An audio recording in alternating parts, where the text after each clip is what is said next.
second. India have won the test match. India have won the series. They're going to get back for two.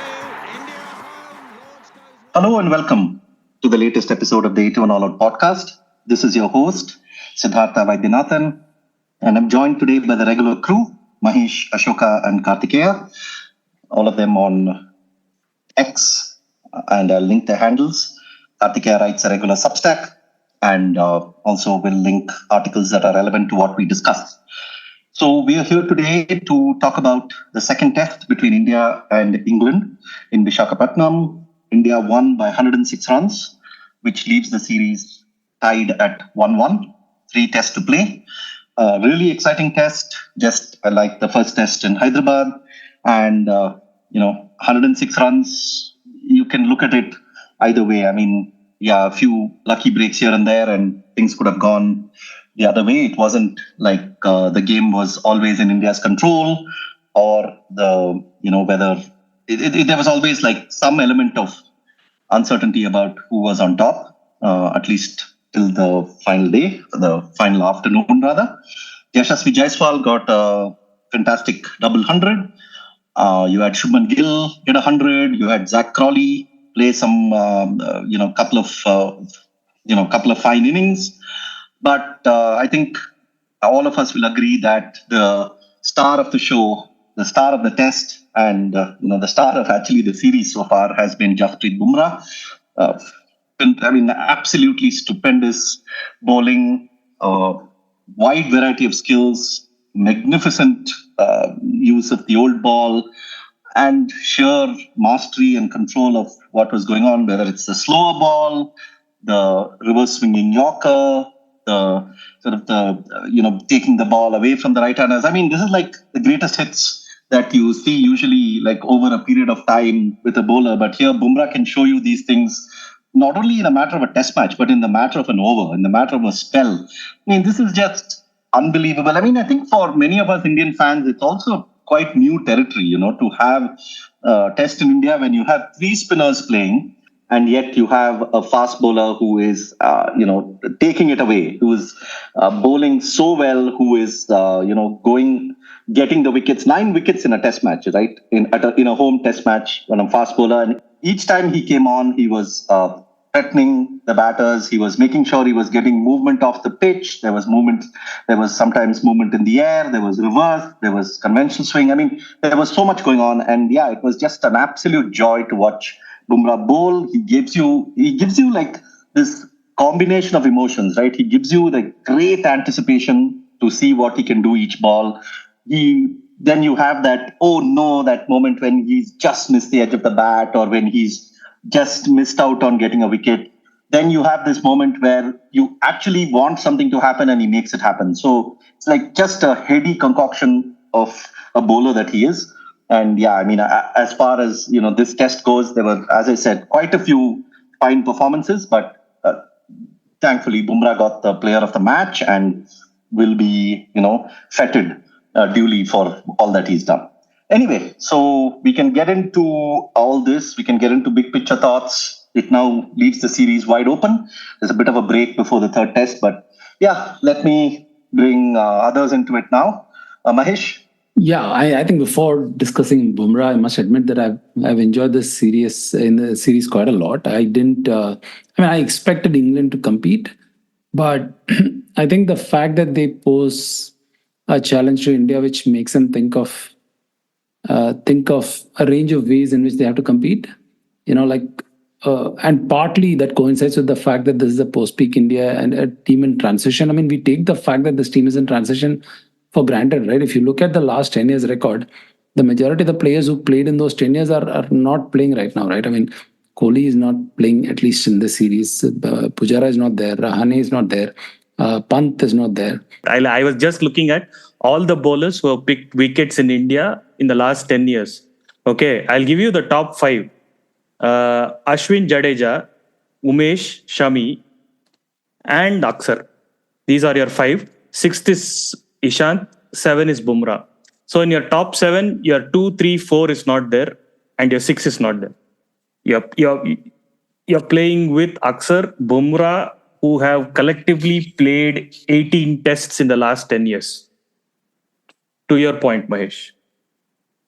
Yeah, I mean, the point is this team is still so good that you take the transition for granted. I think I don't remember when it was. A couple of series back, Katie mentioned this, that get used to losing or not winning as much because this team is getting old together. And the transition is happening as we speak, and this team is still very, very, very good. But I like the fact that this England team brings out.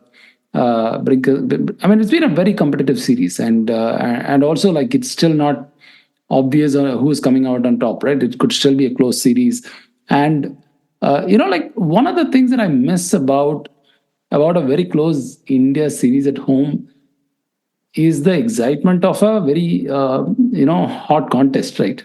Like when there's a very close Ashes, they're celebrating in England, they're celebrating. I mean, in Australia it doesn't happen, but let's say when West Indies is performing well in Australia, like the last test, there is so much joy. Even Pat Cummins is like so happy for West Indies. I mean, he's a losing captain. Even he's happy for West Indies because he understands the larger picture and so on.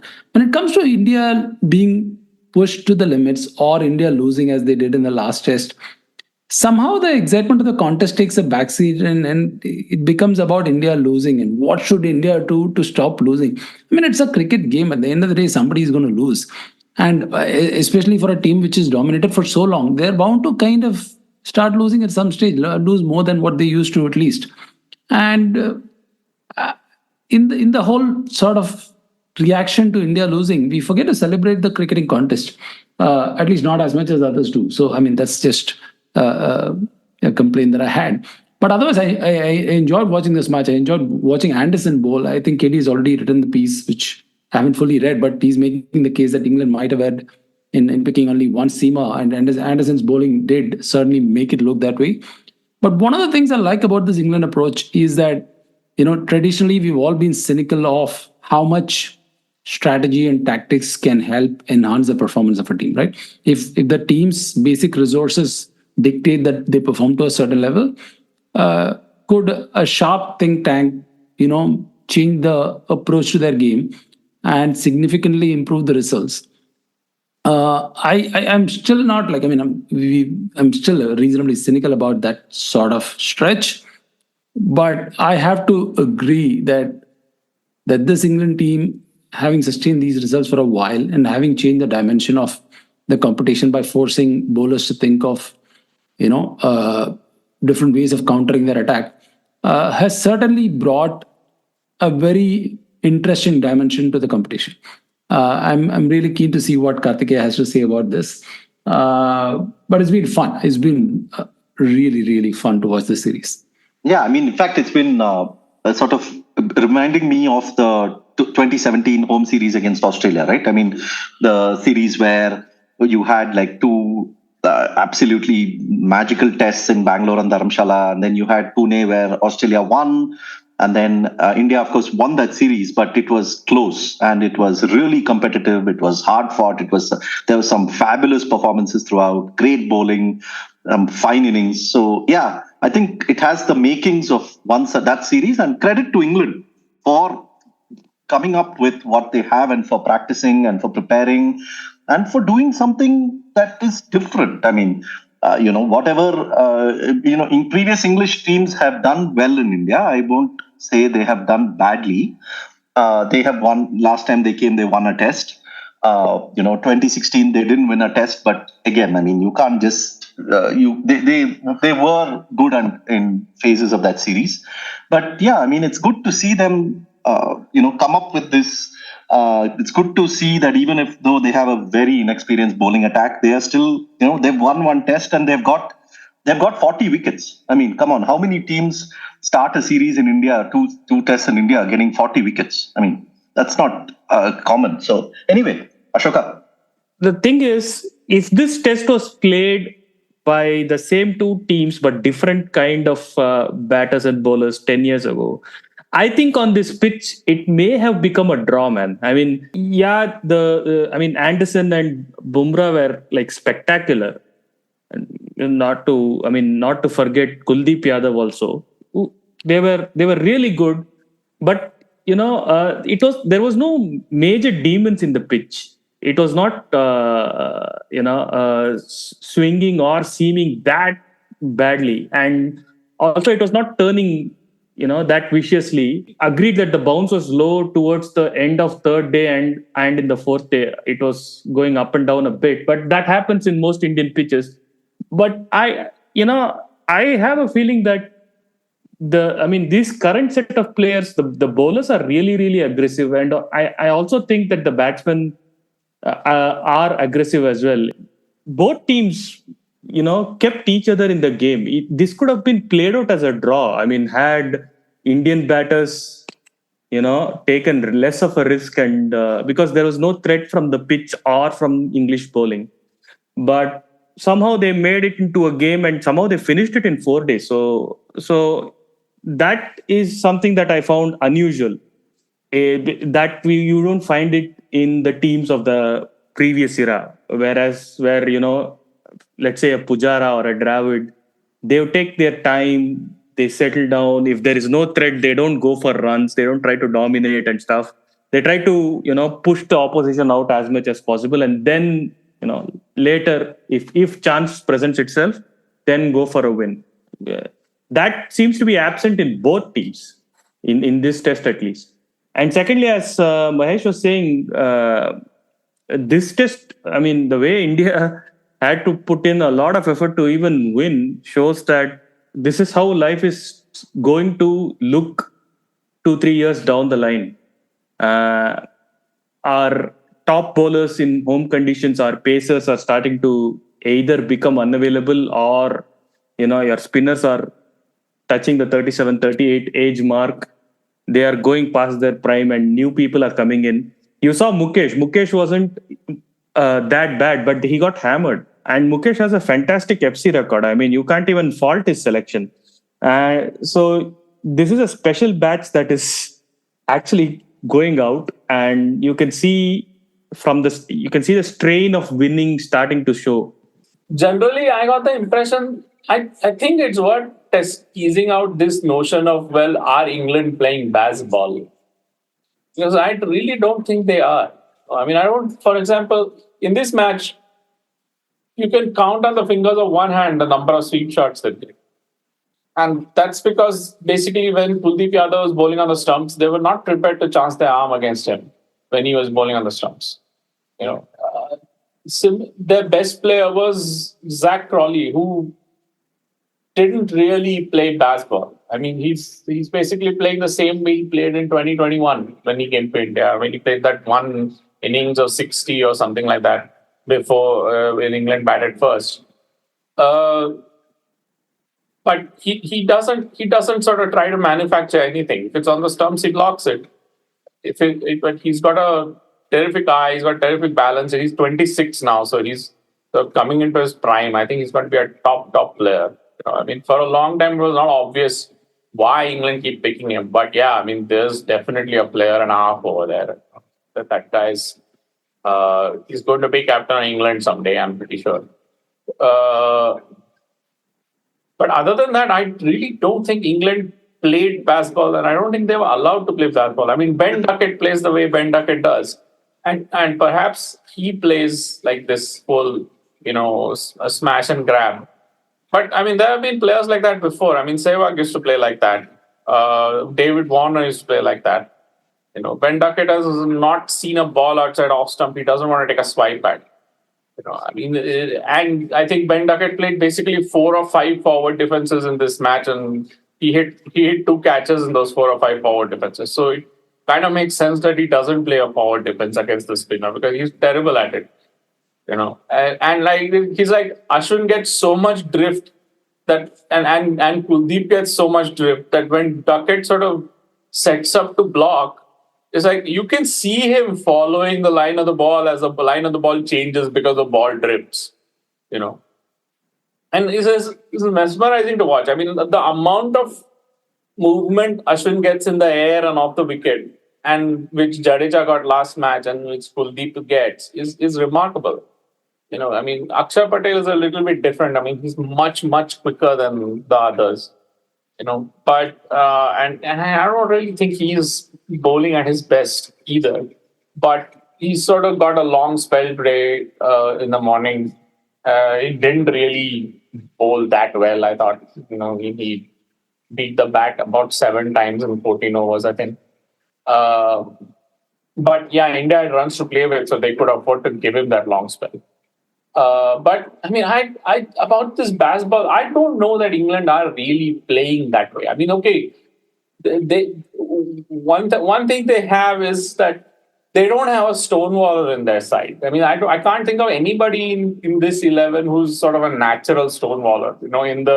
In the Sibley mold. Sibley was the last stonewaller that they had. Cook was another stonewaller. But that type of player, they're not picking that type of player anymore. I think, but I should say that I think Rehan Ahmed is a real terrific player, and it's a fine discovery. And I think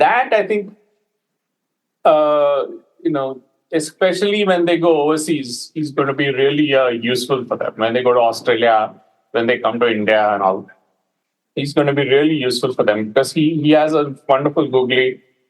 He bowls a good leg break. And in this test, he showed this ability because in the second innings, he bowled a lot flatter and a lot quicker than he had in the first innings. And so he was a lot more effective. And he has that ability also to change his method.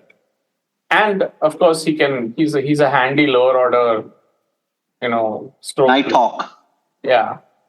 But that doesn't really matter. I mean, my view of Bazball is that its benefit to England is relatively marginal. I mean, in series where England have the better attack, they come out ahead thanks to Bazball. But in series where they don't, it doesn't really help them much. In that sentence that you just said, where in the series that they have a better attack, they come out ahead. In the series that they don't, they don't. If you take the word Bazball out, it still makes sense, right? Like the Bazball word is just summa. I can even say, I can add some gibberish word there and it will still make sense, right? Because that's how Test cricket is played. If you have a better bowling attack, you win more. If you don't, you lose. As a rule, yes, correct. So what does Bazball do anyways? I mean, they're scoring a little quicker, but I mean, there's this idea that, they're getting more time to get teams out. But actually, if you look at the tests from, say, the resumption after the first COVID lockdown in, July 2020 or whenever it was, up from there until May 2022, when they came back from West Indies. And if you look at the bowling since June 2022, their bowling teams out faster since June 2022 than they were before June 2022. So it's not that they're winning more because they're picking better bowlers. I mean, and they have found good bowlers. I mean, they lost Broad, but they have acquired Ollie Robinson. And I think in this series, for instance, I don't really know what their spin options were. I mean, I read something that there were other more experienced spinners with better county records than these two guys, Bashir and Hartley, who might have been picked, but that Bashir and Hartley were picked because of their height. And that's a theory that they have, and that's what they're going with. I don't really know. I mean, I think in this match especially, they would have done so much better if they picked Robinson and Anderson because of the amount of seam movement Anderson was getting, especially in the morning session with the newish ball. And they have Joe Root to bowl off spin. I mean, Joe Root's off spin is about as good as Bashir's off spin. Joe Root is not as tall as Bashir, but still. So, I mean, I don't know. It's hard to say who's more spooked in this series, whether India is spooked by Bazball or England are spooked by spinning pitches. Because McCullum is saying stuff like, we'll play 4 spinners. I mean, this wicket didn't deteriorate at all across the 4 innings. So Hyderabad one did. In the 4th innings, it turned a lot more than it did in the first 3. But this one didn't. And this one didn't turn a lot relative to what pitches in India have turned in the last 10 years anyway. So, I mean... And the next one is in Rajkot, right? Yeah. There also, I don't think there is going to be demon level spin. And that's historically a road, no, in Rajkot. I mean, Pujara. One thing I want to bring in about Bazball though is that first of all, I mean, come on, they are also not like some random guys who want to go and hit every ball on every pitch and sweep and reverse and play all the shots that they can and all. Okay, I mean, there was this commentators were saying also, right, that this pitch had a little bit more bounce than the Hyderabad pitch. So that's probably why they didn't go so much with the sweep and the reverse as they did in Hyderabad, where they were trusting the ball to keep a bit low. So, I mean, they're also a smart side. I mean, they are not like, this is not some, apply some, Marxism theory and let's just do it all the time and all that. I mean, I think the point is ultimately it doesn't really matter much. I mean, look at India. I mean, they have this really hopelessly underpowered batting lineup right now where they have Iyer is not playing well. Gill we can talk about Gill later. I mean, he's like a cat of 9 lives in this match. Rohit Sharma keeps getting jaffers. that is the new PR now. Okay. What about the first innings when he just glided it right to the leg slip, man? Middle of the bat. Nonsense, good ball. It was down the leg. He just guided it to the leg slip and then walked away. It's a classic leg trap, man. That guy would have enjoyed that wicket. That guy needs a classic drop from the team, man. That's what he needs. For instance, this horses for courses thing, right? Like KD alluded to, if they're picking specific spinners who may not be the first choice, but because they're taller, or to go with one seamer and let's say 3 spinners, or to open the bowling with root. I think KD mentioned this in the last episode, right? It's not like other teams have not thought of this. I'm sure. Okay, organically, there's always been a change in Test cricket where over time, cricketers of the next generation tend to re-evaluate the risk-reward equation, and typically each subsequent generation tends to take more risks than the previous, which is how the scoring rate of Test cricket has gone up, which is how it's gotten more exciting, and bowlers are also like attacking more and so on, right? So the path to more attack has been a constant organic journey. I mean, sometimes forward, sometimes back, but largely forward. But this seems to be like a deliberate push to see, can we move it a little bit more than what is possible organically, right? It's not like other teams have not thought of it. I mean, like for instance, Martin Crowe opening with Deepak Patel in our ODI match was one such move, right? He was just trying. But to have that principled approach and sort of keep at it and not be bogged down by 1 or 2 failures. I mean, also they've also been helped by the sort of, I mean, I know people are going to misinterpret this word, but they say beginners gains, right? Like when you first start working out, right? It's very easy to put on muscle. Or like in trading, they say like if you first start hitting a big sort of profit, it's very easy for you to ride that luck because you have a lot of risk capital to trade. They had a lot of results which work to their advantage, which gives them a lot more mileage to take these risks. So that's also Bazball to me. The fact that they have a vision and they are willing to go all out on it, which need not necessarily be about scoring fast. And I agree with KD. In fact, they've actually batted pretty well based on the bowling and the situation and the conditions and so on. I mean, Joe Root's dismissal in this innings is perhaps an exception, but no, man, it's not an exception, man. I mean, even in the Ashes, Joe Root is playing reverse scoops first ball. No, what I mean is Joe Root under Bazball has been an exception in the sense that he's the one batsman where I'm not sure that this approach is leading him to score more volume of runs than otherwise. He's scoring at about the same rate it was before. Yeah, same rate is also a surprise for me. Joe Root is probably their best player of spin, man. Why does he have to even do anything that different that he was doing before? I don't understand. It seems funky, yeah. I mean, on this pitch, I mean, it was possible to just keep playing, man. I mean, Crawley didn't really get beaten a lot until like the last 20 balls of his innings. And even in the first 15, 20 balls of his innings, most of the time when he was beaten, it was by Jasprit Bumrah, not by the spinner. Yeah, exactly. And he was bowling sensationally at that time, right? Yeah. But that's true, right? The wicket was quite flat, and even a non-Bazball approach could have actually been a realistic chase. It's not out of bounds for teams to chase 400 on this wicket. Yeah, I mean, I look at their score, and like they start off at like 5-6 runs per over. But then by the 40-50 over mark, they're back to just under 4 and over or just over 4 and over, and that's pretty much where they are.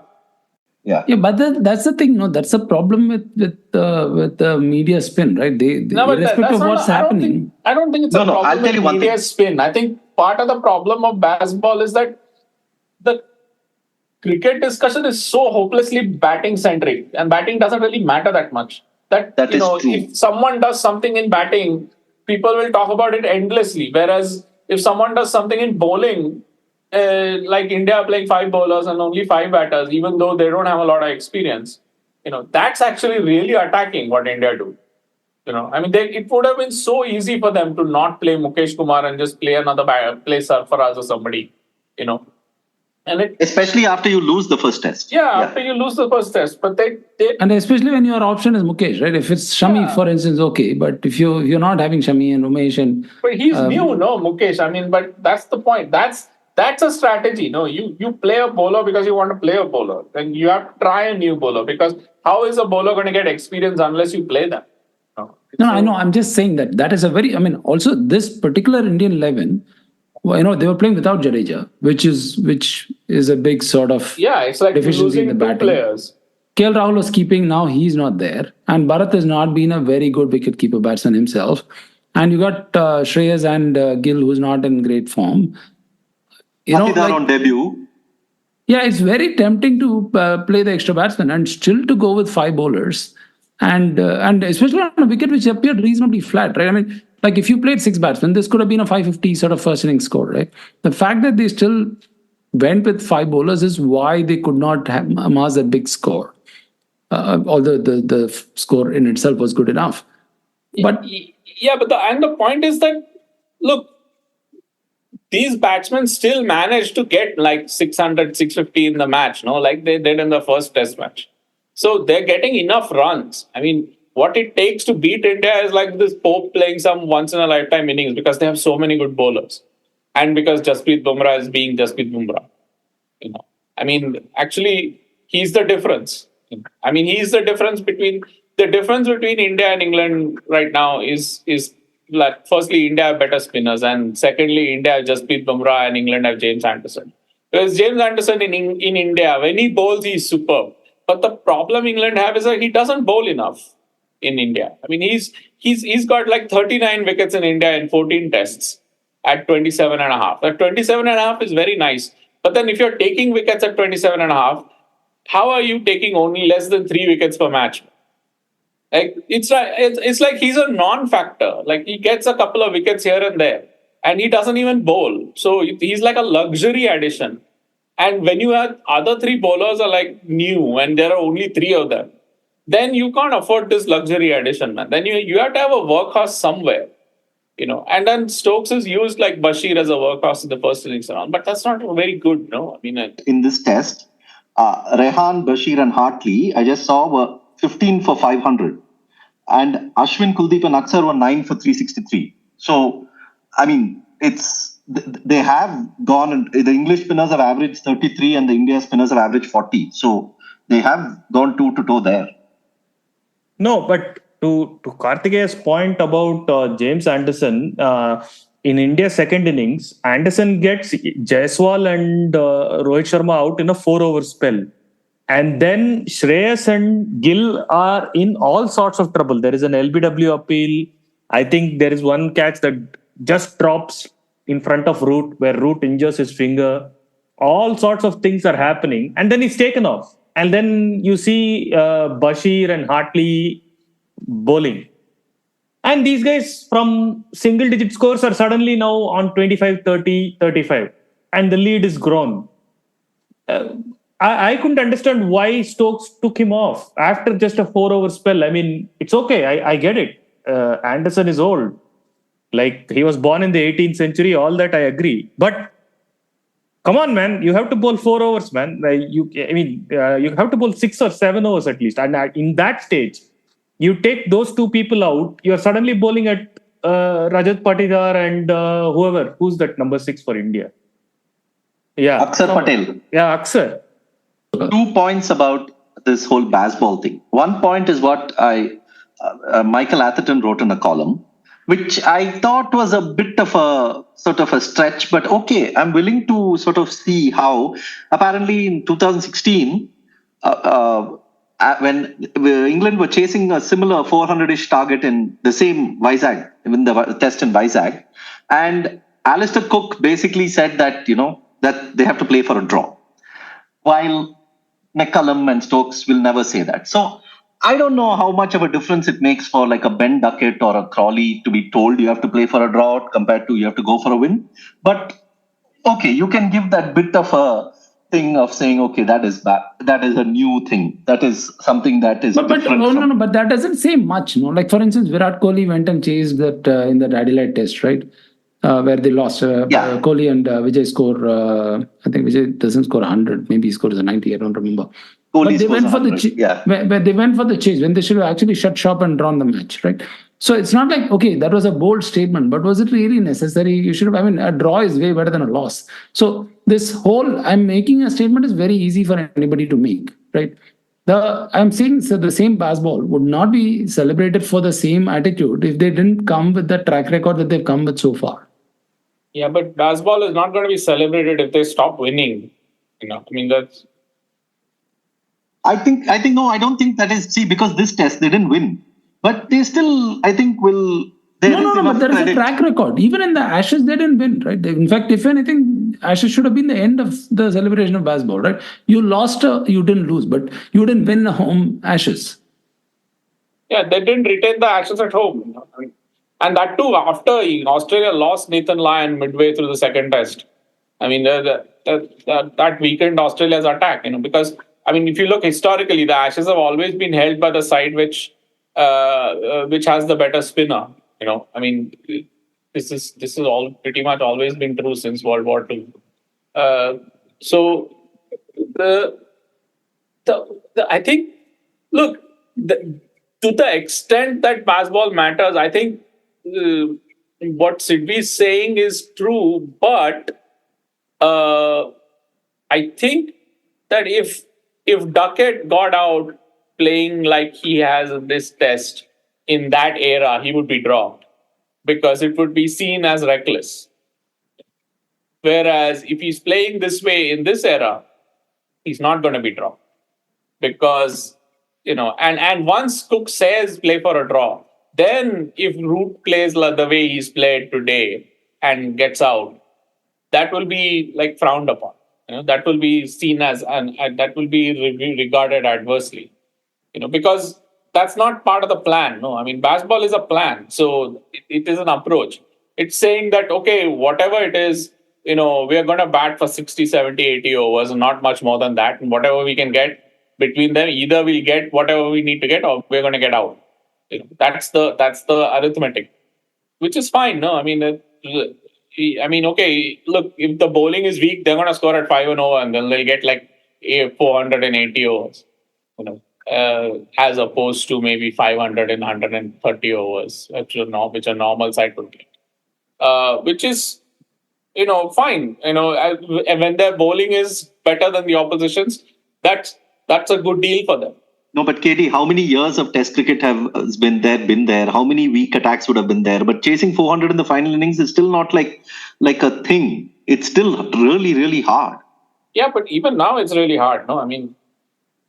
No, also chasing 400 is not the thing. Scoring 400 is hard, right? I mean.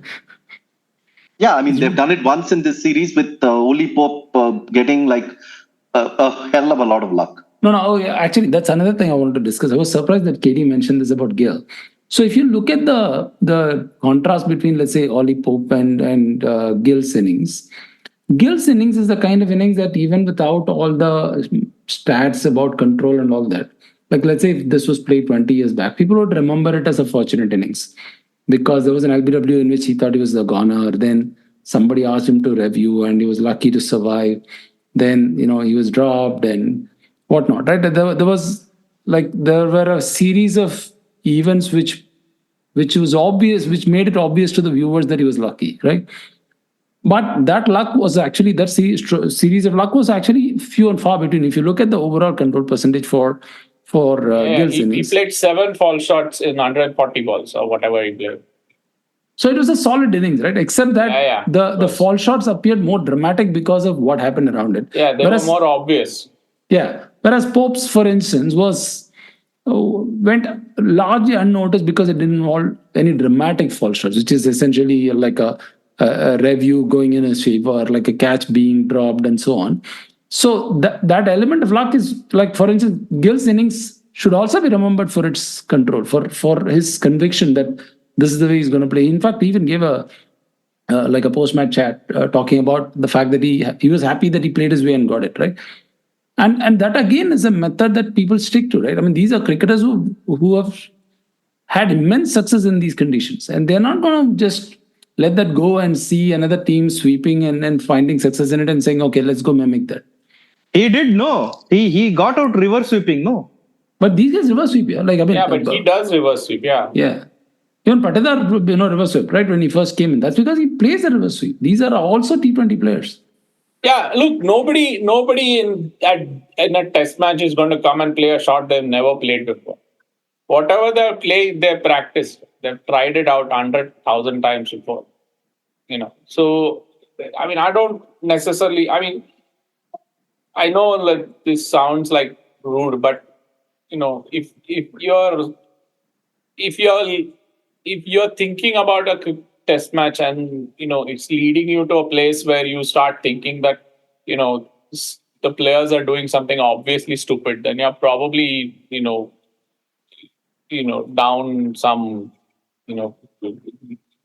you're not in a good direction with your idea, basically.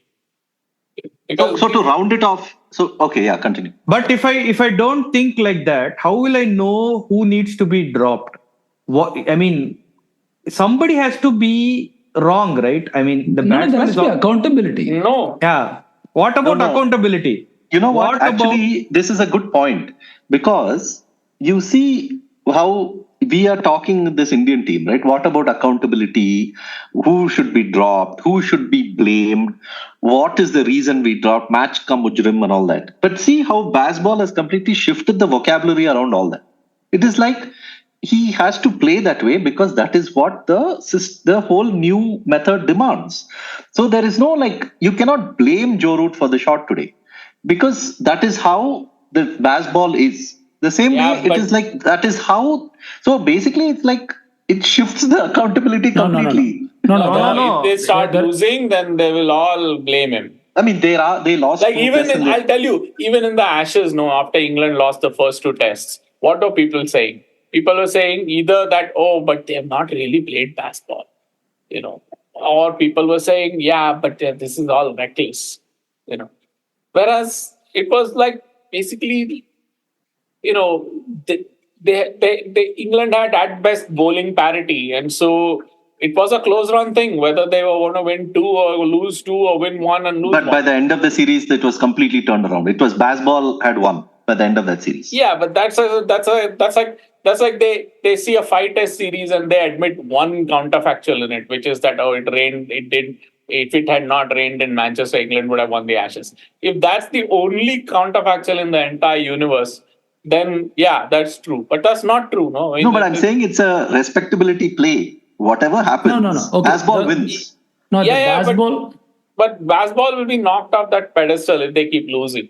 Come on, man. Come on. Accept Bazball for what it is. It is a cult.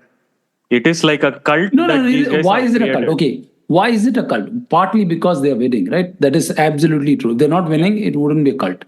The second factor is that cricket in England is not cricket in India, right? Cricket in England is basically the origin of the death of Test cricket, right? There is so much insecurity about cricket's place in the society, and it's increasingly becoming less relevant to the society, right? Every time cricket occupies the center of the summer, right, where they're talking about it, it's in the news, it's in the paper, and people who otherwise don't check into cricket are talking about cricket.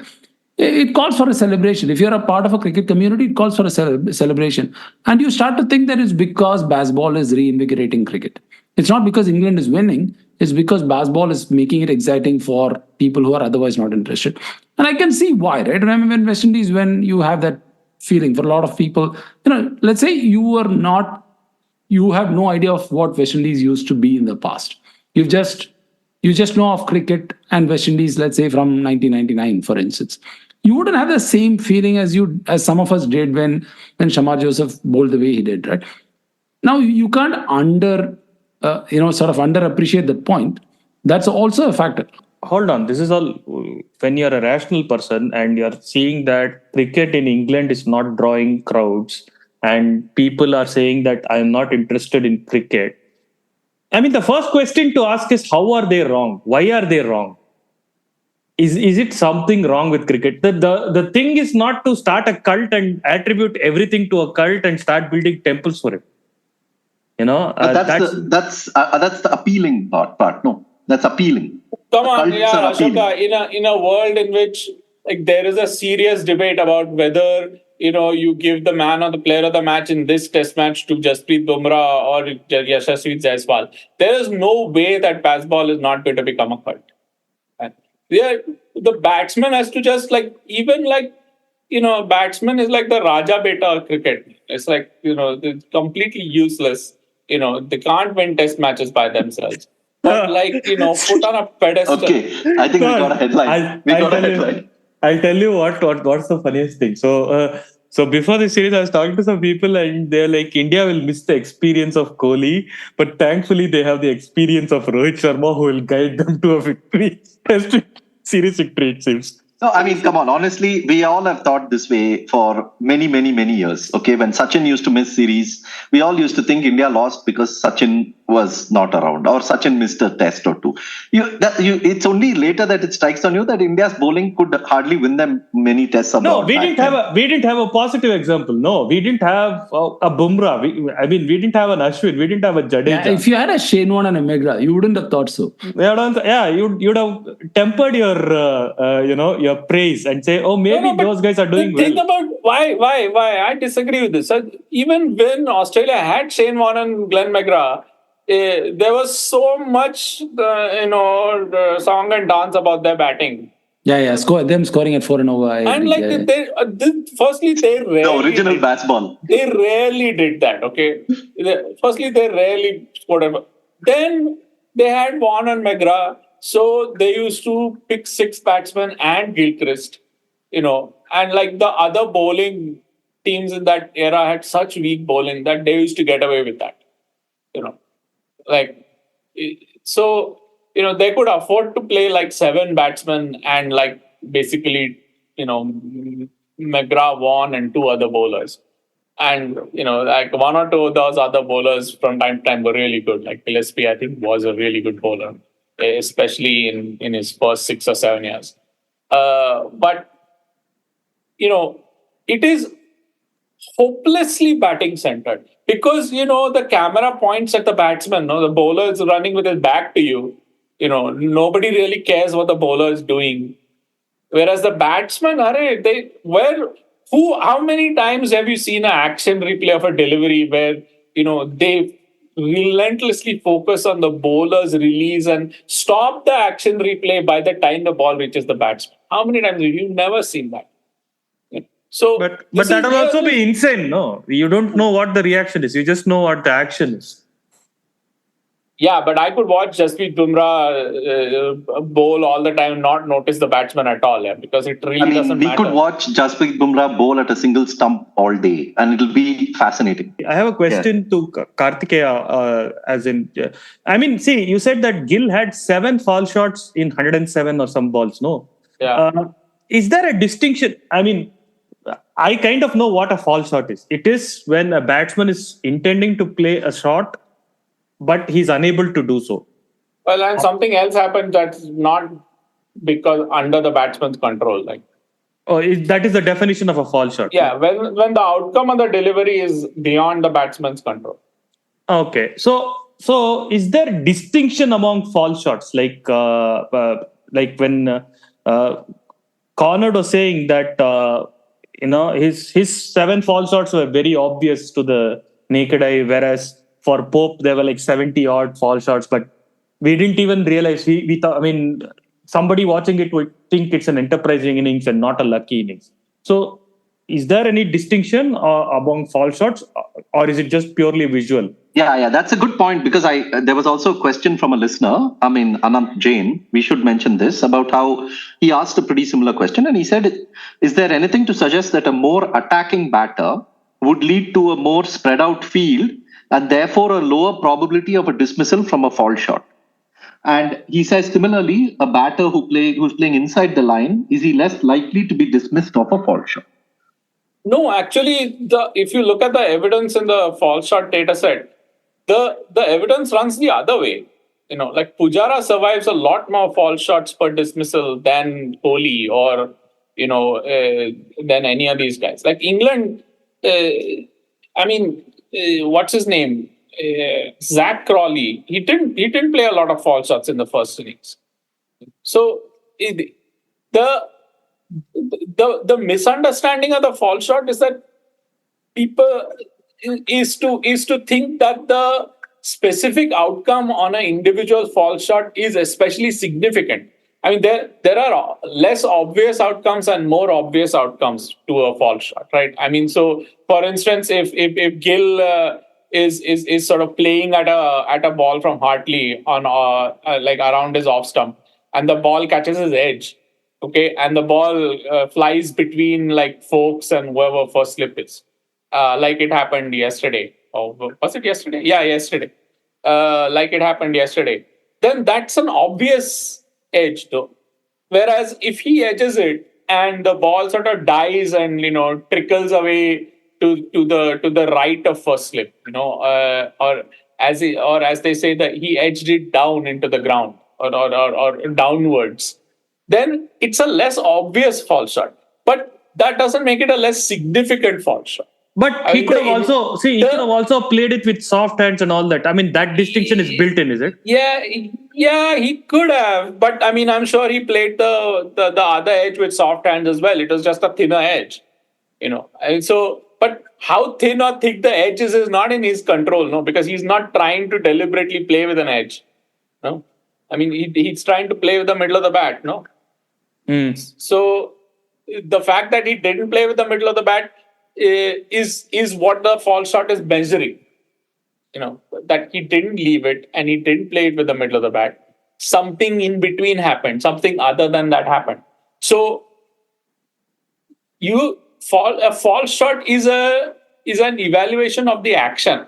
It is not an evaluation of the outcome. And the point is that by the law of large numbers, the sort of the average sort of conversion rate for all the different types of players in cricket is about the same. I mean, England in the Bazball era, England are surviving about 10.6 fall shots per dismissal, which is not dissimilar to other teams which are winning which have won as much as England have. Actually, it's worth discussing this here now that we're talking about who spreads the field and all that. One of the problems India noticed and India were worried about after the first test is that India conceding a lot of non-boundary runs in the first test. Like I think the majority of England's runs in that third innings were not non-boundary runs, and that they did a lot of work on working on their field settings and lines and lengths to ensure that they wouldn't concede so many non-boundary runs. And in the second test, they conceded only 33% of England's runs were non-boundary runs. So they did their homework and it worked. So the spinners figured out different lines and lengths to bowl, and they sort of fine-tuned the field placing angles a little bit. Basically you saw it. No, I mean, England didn't really sweep and reverse sweep that much in this match, and that's partly because I think there was less turn on this pitch, and so the pitch was a little quicker. When the ball is not turning so much, the pitch is a little bit quicker because the ball is not gripping the surface as much. Because when the ball grips the surface, it slows down. So they were sort of they were helped by the nature of the pitch a little bit, but they were also helped, I think, by the fact that they bowled much tighter. So I mean, look, I think speaking of fall shots, it's not like, a guy will do maybe 3 or 4% better when the guy is in form, and 3 or 4% worse when the guy is not in form. But that's not really a lot. That's not going to add like 50 runs to his total. That's I mean, India's third innings yesterday was really awful, in that sense. There's so many very, very soft dismissals. I think in this test match, in both innings, Bharat was out to a rank long hop from the leg spinner.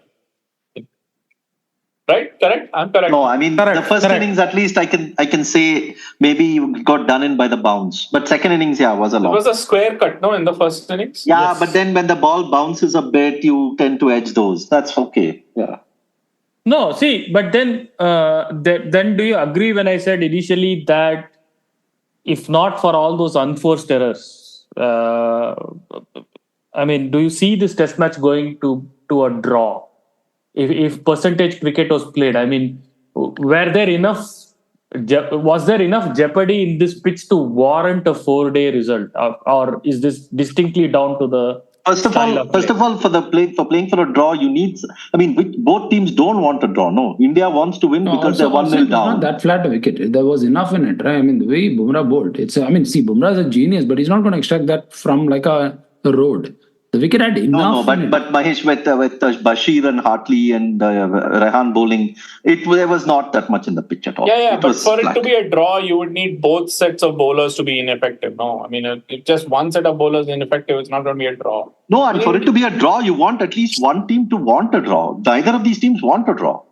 Why would India want a draw? Yeah, but I don't think you you can. I don't think it's possible to draw a test match against this Indian bowling in India, man. Now, not on unless the pitch is an absolute road or absolutely dead. It's not possible. And this is not. I mean, this was pretty quick. I mean, the whole the way a stalemate arises is because of the pitch is slow. No, because if the pitch is quick, then it doesn't. Like today also, you see like Pope, like Ashwin got Pope. There was a lot of bounce and a lot of pace of the pitch. So it was a good pitch, man. It was not like a dead pitch. I mean, it's a kind of pitch where Kumble could have got a 10-wicket all, right? I mean, with his bounce and caught a shot, caught a silly point. No, I mean, even you're thinking of a dead pitch. Like this No, I'm not talking about the dead pitch. I'm talking about a flat pitch. No, even Kuldeep, right, who doesn't bowl particularly fast. Even after all his remodeled action, he doesn't bowl particularly fast. And he could get the ball, hit the top half of the bat and get caught at silly point, right? This guy, Duckett. I mean, that comes from the pitch. but that was not the impression, at least among us only, no? During day one, right? Like when India were 332 for 6. I mean, a lot of people are saying that we could have been 340 for 3. There's nothing happen in the pitch. We could go for 600. Yeah, but that doesn't guarantee a draw. No, for that England will also have to survive. No, India would have won by an innings or by a bigger margin if they had if they had more experienced batting or better batting. But this is my point. No, it doesn't really matter ultimately if the batting is like 10-15% worse. Like these guys made enough runs to win. No. And how many tests in India end in draws, man, in the last, say, 10 years? How many tests anywhere end in draws nowadays? Yeah. Like in the last 200 tests, like 38 have ended in a draw or something. Such ridiculous. And many of that would have been weather-based draws. Yeah. But I like this wicket. I thought that the wicket had enough it was a good wicket. For the bowlers. Actually, it's a good wicket. It could have. Okay, that is the point I want to come to. Yes, it was a good wicket. It was an entertaining test. It was fine. But is this the kind of wicket that India should be preparing to give themselves the best chance to beat England? I don't think so. I actually think so. In fact, it makes it less of a lottery. Like compared to the Hyderabad wicket, where the difference between Ashwin and Hartley was not too much. This actually creates a difference. I mean, like Ashwin coming and bowling round the wicket to kind of choke the runs and still have enough craft and skill to dismiss batsmen, deceive them, beat them in flight. I would much prefer this wicket than the Hyderabad wicket. This WTC point system is there now. It is disincentivizing like the preparation of like flat pitches, because teams get nothing if they draw a test match.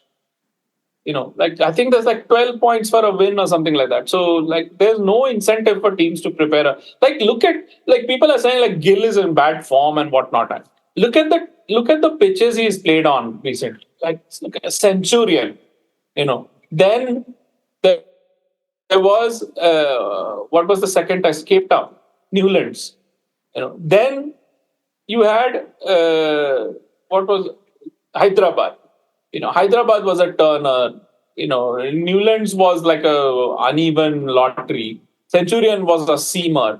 Where Gill gets like one flat pitch every 6 or 7 test matches, and he makes 100. Like last time he had a flat pitch in against Australia in Ahmedabad, he made a century. Now this test match has a relatively good pitch, not like a road. He's made a century. These are very good players there. So I think that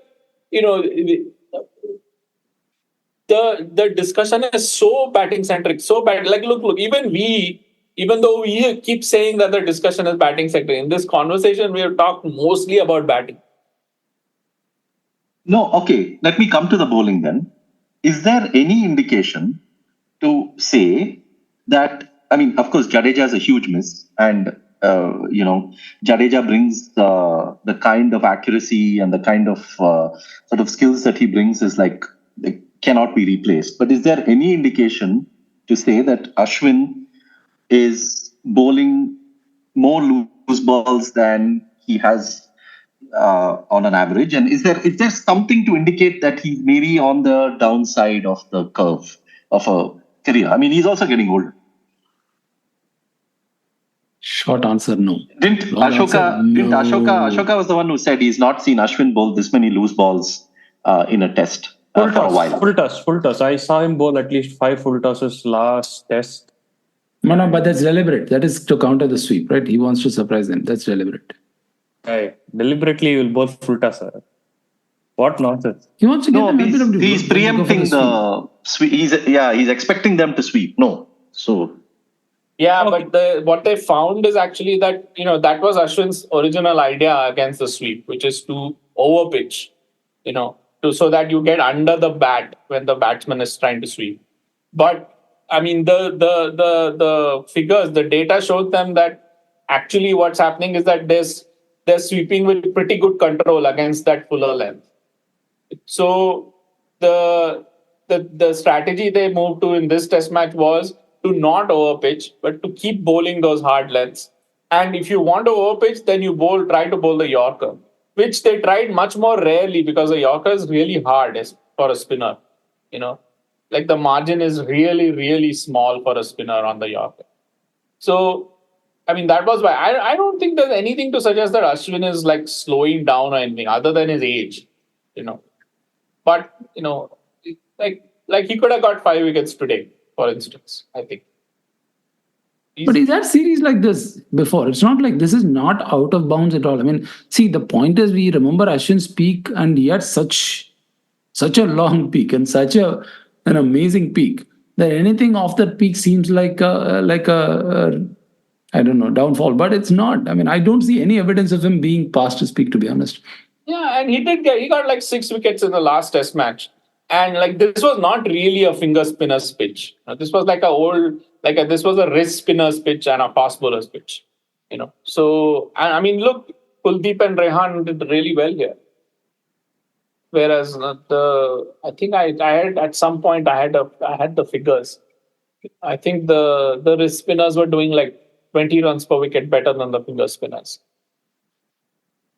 So yeah, I think, see, if India had Kohli, KL, Pant, Shami, which is pretty much all of them would have been first choices in the 11, then it doesn't matter what pitch you play on. Okay, it's fine. You have bases covered. You're fine.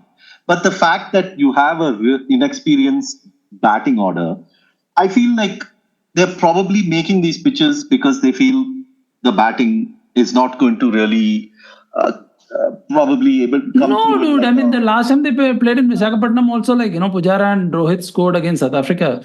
I mean, there is the nature of the pitch itself, right? It's not precise science. You can't just you can over doctor a pitch. That's possible, but you cannot accurately get a tailor-made pitch. That's not going to happen. And I don't Not see every time. Not every time. Yeah. I mean, this is a perfectly fine wicket. In fact, this brings out the best of the Indian resources because Bumrah can be lethal, Ashwin can be lethal. In fact, after watching Kuldeep in this test, I was thinking, if Shami gets back and you get either Pant or KL Rahul as a keeper, then India should actually play Ashwin, Kuldeep, and Jadeja at home because Akshar gives you the same as Jadeja, but slightly inferior in both in batting and bowling. Why would you want? Know about that KL keeping? Apparently, this quadriceps injury is like a keeper's injury. Okay. Yeah, so I don't know if he. I mean, that's why I think they sort of vetoed the idea of him keeping in a test match because that's much longer than a T20 match. No, I mean, yeah. Okay, let me make this point. This final point, and maybe I may get through in this case. After the World Cup final, we discussed, right? Australia had a very small number of ways in which they could win that game against India, and they got the toss for that, and they also got the pitch for what they also did really well on that pitch. Same way, England also have only a small number of ways in which they're going to win in India, but these are pitches on which you give them that chance. Don't you think you might as well just remove all the chance that they have? Oh man, Australia won in India that lottery pitch, no? No, by your argument, Hyderabad pitch is better than Visakhapatnam, right? But India lost in Hyderabad. The Hyderabad pitch was not completely suited to the spinners. The Hyderabad pitch was not you won't call it like a... No. That is a matter of winning the toss. If India bowled last, you would have seen the ball turning square. It did turn square last inning. It did turn a lot more in the fourth innings in Hyderabad than it did in the first three innings. That's what the ball tracking says. I mean, he was unplayable.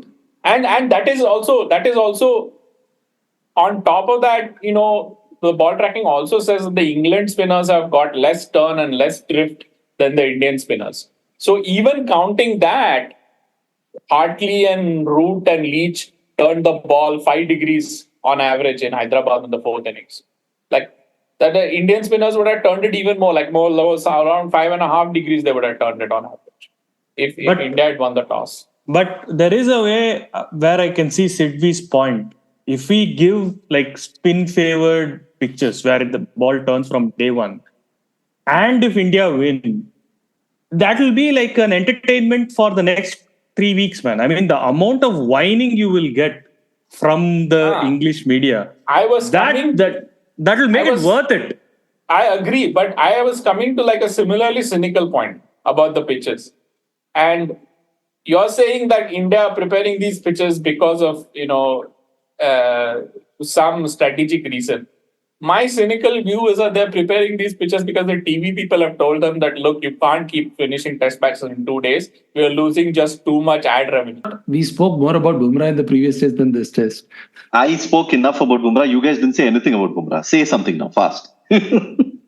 Greatest Yorker of all time. Yorker. But you know what? That Root dismissal in the first innings was, I felt I liked it better.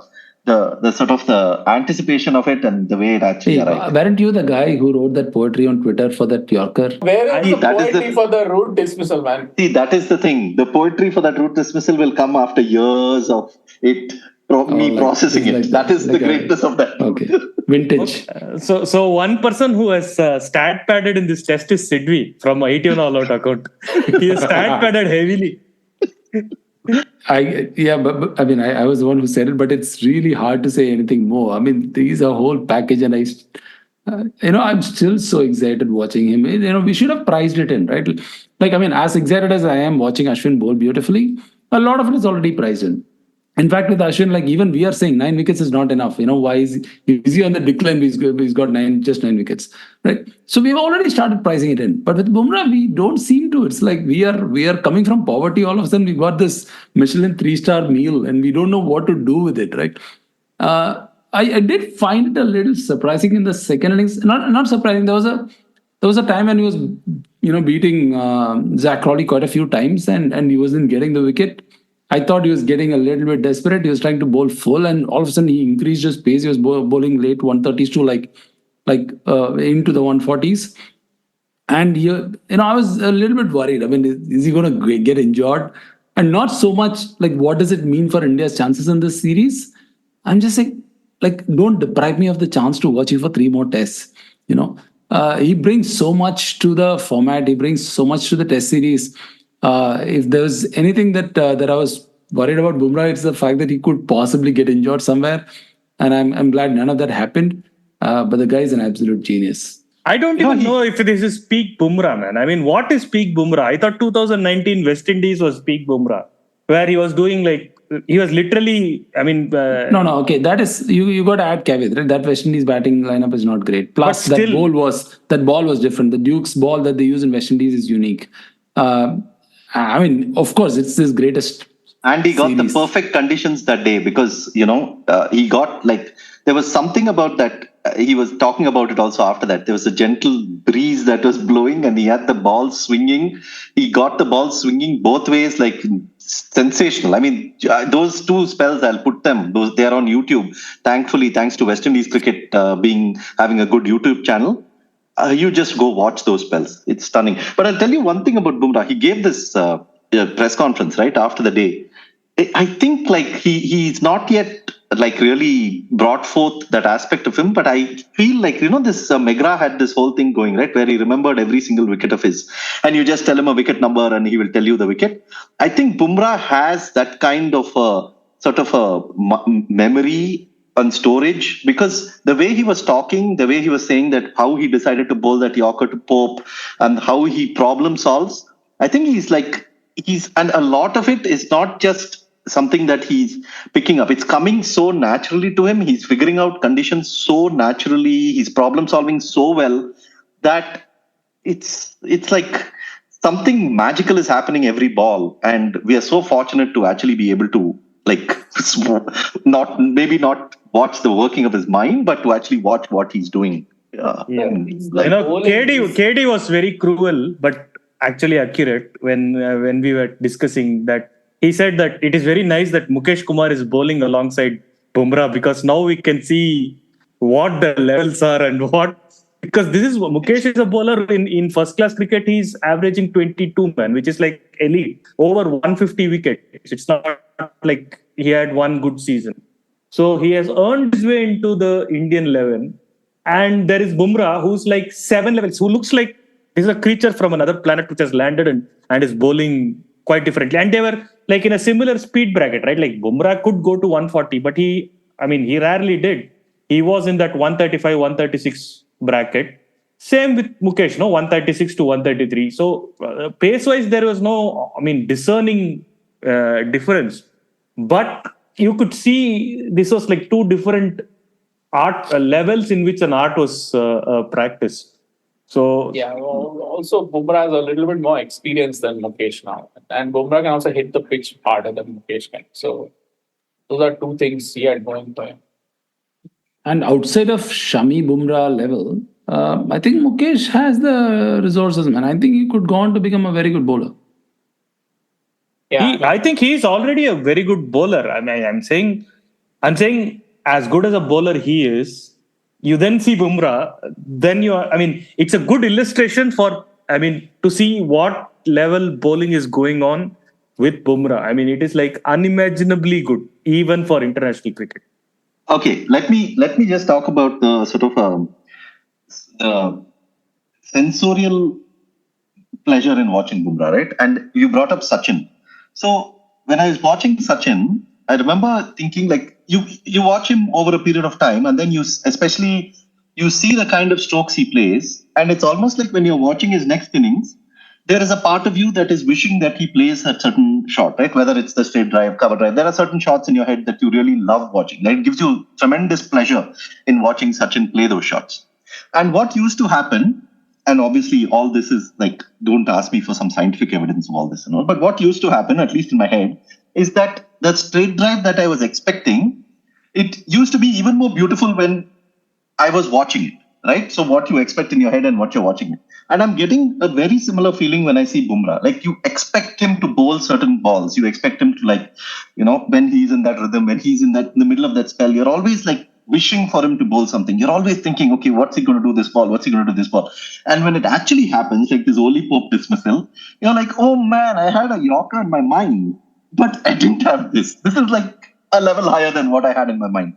And I feel that that's really, really like special, like just for the joy that he brings to watching it is really special. Of course, he's a tremendous bowler. I mean, he's like, I don't know if I will ever see a bowler as good as him, an Indian bowler as good as him for as long as I live. But yeah, so let me ask you this, okay? Let me ask you this. What thing that you've seen another fast bowler do really well can Bumrah not do? I don't know. I really don't. I think he can do everything. Yeah. We've seen him bowl like outswing. We've seen him bowl in swing. We've seen him bowl cutters. We've seen him bowl seam up. Throw a ball to folks today. We've seen him reverse the ball both ways. And he can land it on a length like of his choice, like within like inches, like every time. When he's on song, like he says things like, oh, I tried to solve problems. Like everybody tries to solve problems, yeah, but like they can't like bowl it there when they want to bowl it there. No, every time, like he can. Like he's like I am like that's the thing that gets me about like this generation of Indian players. Like so many of them are so complete. Like Kumble was a really, really great bowler. But for a long time, even Kumble had a problem coming round the wicket to the lefty. Like he didn't used to do it that often. He used to prefer to bowl over the wicket, even if it meant pitching outside leg stump. The lefty's leg stump. Srinath had a similar problem. Like it is amazing how complete so many of these players are. Like so many batsmen we have had before, India have had before, they wouldn't play the sweep or they wouldn't play the hook, or they wouldn't play the pull, but they would play like some very nice drives and all that. Like, or they wouldn't play on the rise. Like all these new batsmen also know that, like all of them play like every shot. Like they've cultivated them. Like this whole idea of like being complete, being able to do everything. Like not everybody can't do it like at that like elite level. Like everybody. No, but even among that, Bumrah is like a different order, man. I mean, Mohammad Siraj is a sensational like find for India. Yeah. He's taken to Test cricket like very, very, very few Test cricketers have sort of taken to Test cricket from India. I mean, look at how like he arrived in Melbourne in that series, and then that he's just like it's like okay, he was meant for Test cricket. So that's how good he is. But Bumrah is even like an order above him. So that's just it's still you have to pinch yourself every now and then to say that okay, this is a bowler we're watching on such a regular basis. And speaking of like this England batting, I mean this England batting is really experienced and really good. I mean like this Root and Bairstow and all these players, they are really good top players, man. So it's not like they're bowling at some altu-faltu batsman. Like Ben Stokes is a really terrific player. I mean, if Ben Stokes played like 15 years ago, he would average 50 easily. And he would be like thrilling, powerful. Like he's a much, much, much better batsman than Andrew Flintoff, for instance. And Flintoff only averaged like in the mid 30s in that era. So imagine what Ben Stokes would do. Like this is a really good England side, except that for some really weird reason, my theory is that they're spooked by the pitches. They are not picking their best bowling lineup. Like how do you have like a bowler like Ollie Robinson in your side and you don't pick him over here like, in Vizag? I don't understand. But the funniest event of the Test match was like after the day's play on second day, I watched whatever part of the Test match I watched on mute. But that day after play, like Jasprit Bumrah was being interviewed, so I put on the volume. It's like Ravi Shastri is asking Jasprit Bumrah questions. Like they're talking to each other like this is the first time they've ever met each other. And they're both doing it with straight face. Like I laughed like for 15 minutes after watching that. It's like, this is so crazy. Like as if like nobody knows like that they used to be the same team for so long. You know? Come on, Kitty. You are even willing to talk about Bumrah talking to Shastri, and you're not going to talk about the double centurion? Is that how much you hate batsmen? India has found the Vinod Concept of Kambli. Vinod Kambli. Vinod Kambli, man. Vinod Kambli that was promised to India has come back. Yashasvi Jaiswal. But I thought that was a good innings, man. But I mean, this was day one, and No, he played well. He played the spinners really well, and he had the full range, right? I mean, he was able to hit like the range of boundaries he could hit between, let's say, point to mid off, like that. He peppered that boundary, man. Like really good, and that opens up so much more opportunities. And that's the one difference I think is between like Jaiswal and also Gill in the second innings and this Shreyas Iyer. Shreyas Iyer seemed like bats like he wants to murder the spinner, you know. Whereas like Jaiswal and Gill are like they're waiting for the spinner to give them like a lollipop with it, then they hit it. You know, and these England spinners like they give the lollipop every so often, and then they hit it. You know, like and then sometimes I think like Hartley especially like he bowls really well, but I think sometimes he gets exhausted, and then once in a while he just lobs one up and then like land like a gentle half volley, and then these guys like run down the wicket and hammer it like straight down the ground, and whereas Iyer, I don't know what's going on. Like he says like weird things. Like he says, I get bored. I have to compete. I need an opponent. And then today, like he's making that, he's mimicking Ben Stokes' finger signal when, Ben Stokes took that great catch to dismiss him. And then Iyer got that great run out to dismiss him. And I don't know what is going on, man.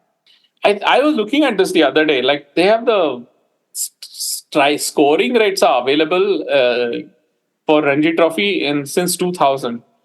And like this guy like has a spectacular scoring rate. Like he's like 7 or 8 points quicker than the next guy.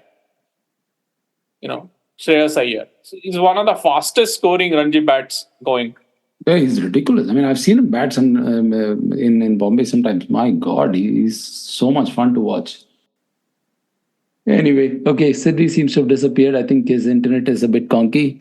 I think we've covered good ground, and we've reviewed this test, and there's a bit of a break before the next one.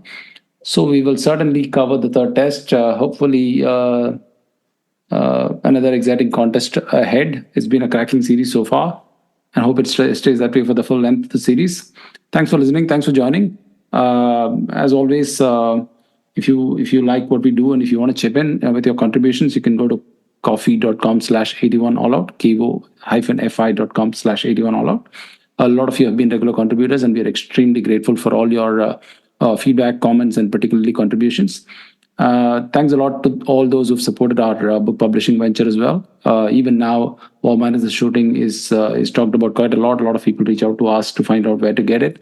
Please do also check out other books that we published. Cricket Beyond the Bazaar by Mike Covert, which covers the phenomenal tight test, and also Gideon Haig's Summer Game, which covers Australian cricket at a very, very critical juncture.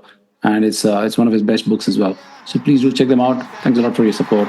See you soon. India have won the series. They're going to get back for two. India are home. Lords goes wide.